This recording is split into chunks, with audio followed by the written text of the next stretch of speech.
Savarkar photo ವಿವಾದ ಮತ್ತೆ ಹುಟ್ಟುಕೊಂಡಿದೆ. ಬೆಳಗಾವಿಯ ಸುವರ್ಣಸೌಧದ ಸಭಾಂಗಣದಲ್ಲಿ ಸ್ವಾತಂತ್ರ್ಯ ಹೋರಾಟಗಾರ ವಿನಾಯಕ ದಾಮೋದರ್ ಸಾವರ್ಕರ್ ಅವರ ಫೋಟೋ ಹಾಕಲಾಗಿದೆ. ಇದುವೇ ಕೆಲವರ ವಿರೋಧಕ್ಕೆ ಕಾರಣವಾಗಿದೆ. ಫೋಟೋ ತೆರವಿಗೆ ಕಾಂಗ್ರೆಸ್ ಪಕ್ಷದಲ್ಲೂ ಕೂಡ ಒತ್ತಡ ಹೆಚ್ಚುತ್ತಾ ಇದೆ. ಈ ಹಿಂದೆಯೇ ವಿವಾದ ಹುಟ್ಟುಕೊಂಡಿತ್ತು. ಆದ್ರೆ ಮಹಾರಾಷ್ಟ್ರ ಚುನಾವಣೆ ಹಿನ್ನೆಲೆಯಲ್ಲಿ ಅದಕ್ಕೆ ಬ್ರೇಕ್ ಹಾಕಲಾಗಿತ್ತು. ಇದೀಗ ಮತ್ತೆ ವಿವಾದ ಎದ್ದಿದ್ದು ಸೋಷಿಯಲ್ ಮೀಡಿಯಾದಲ್ಲೂ ಸಹ ಫೋಟೋ ತೆರವುಗೊಳಿಸಬೇಕೆಂದು ಪೋಸ್ಟ್ ಅನ್ನು ಹಾಕಲಾಗಿದೆ. ಡಿಸೆಂಬರ್ 2022ರಲ್ಲಿ ಬಸವರಾಜ ಬೊಮ್ಮಾಯಿ ಸರ್ಕಾರದ ಅವಧಿಯಲ್ಲಿ ಸಾವರ್ಕರ್ ಫೋಟೋ ಹಾಕಲಾಗಿತ್ತು. ಸಿಪಿ ಯೋಗೇಶ್ವರ್ ಚನ್ನಪಟ್ಟಣ ಮತಕ್ಷೇತ್ರ, ಶ್ರೀ ಪಠಾಣ್ ಯಾಸೀರ್ ಅಹಮದ್ ಖಾನ್ ಮತ್ತು ಶ್ರೀಮತಿ ಇ ಅನ್ನಪೂರ್ಣ ಸಂಡೂರು ಕ್ಷೇತ್ರದಿಂದ ಆಯ್ಕೆಯಾಗಿ ಈ ವಿಧಾನಸಭೆಗೆ ನೂತನ ಸದಸ್ಯರಾಗಿ ಬಂದಿದ್ದಾರೆ. ಅವರ ಪ್ರಮಾಣ ವಚನ ನಡೆಸಿದ್ದಾರೆ. ಕಾರ್ಯದರ್ಶಿಯವರು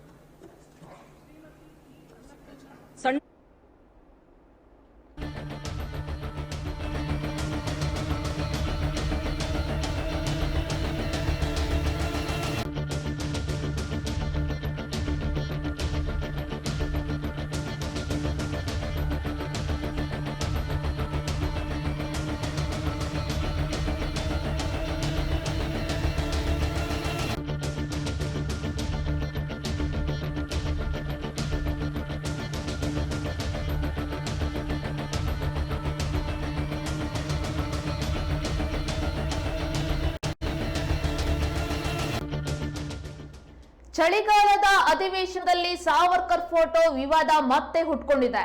ಬೆಳಗಾವಿಯ ಸುವರ್ಣಸೌಧದ ಸಭಾಂಗಣದಲ್ಲಿ ಸ್ವಾತಂತ್ರ್ಯ ಹೋರಾಟಗಾರ ವಿನಾಯಕ ದಾಮೋದರ್ ಸಾವರ್ಕರ್ ಅವರ ಫೋಟೋವನ್ನ ಹಾಕಲಾಗಿದೆ. ಇದುವೇ ಕೆಲವರ ವಿರೋಧಕ್ಕೆ ಕಾರಣವಾಗಿದೆ. ಫೋಟೋ ತೆರವಿಗೆ ಕಾಂಗ್ರೆಸ್ ಪಕ್ಷದಲ್ಲೂ ಕೂಡ ಒತ್ತಡ ಹೆಚ್ಚುತ್ತಾ ಇದೆ. ಈ ಹಿಂದೆಯೇ ವಿವಾದ ಹುಟ್ಟುಕೊಂಡಿತ್ತು ಇದ್ರ ಬಗ್ಗೆ. ಆದ್ರೆ ಮಹಾರಾಷ್ಟ್ರ ಚುನಾವಣೆ ಹಿನ್ನೆಲೆಯಲ್ಲಿ ಅದಕ್ಕೆ ಬ್ರೇಕ್ ಅನ್ನ ಹಾಕಲಾಗಿತ್ತು. ಇದೀಗ ಮತ್ತೆ ವಿವಾದ ಎದ್ದಿದ್ದು ಸೋಷಿಯಲ್ ಮೀಡಿಯಾದಲ್ಲೂ ಸಹ ಫೋಟೋವನ್ನ ತೆರವುಗೊಳಿಸಬೇಕೆಂದು ಪೋಸ್ಟ್ ಅನ್ನ ಹಾಕಲಾಗಿದೆ. ಡಿಸೆಂಬರ್ 2022ರಲ್ಲಿ ಬಸವರಾಜ ಬೊಮ್ಮಾಯಿ ಸರ್ಕಾರದ ಅವಧಿಯಲ್ಲಿ ಸಾವರ್ಕರ್ ಫೋಟೋವನ್ನ ಹಾಕಲಾಗಿತ್ತು.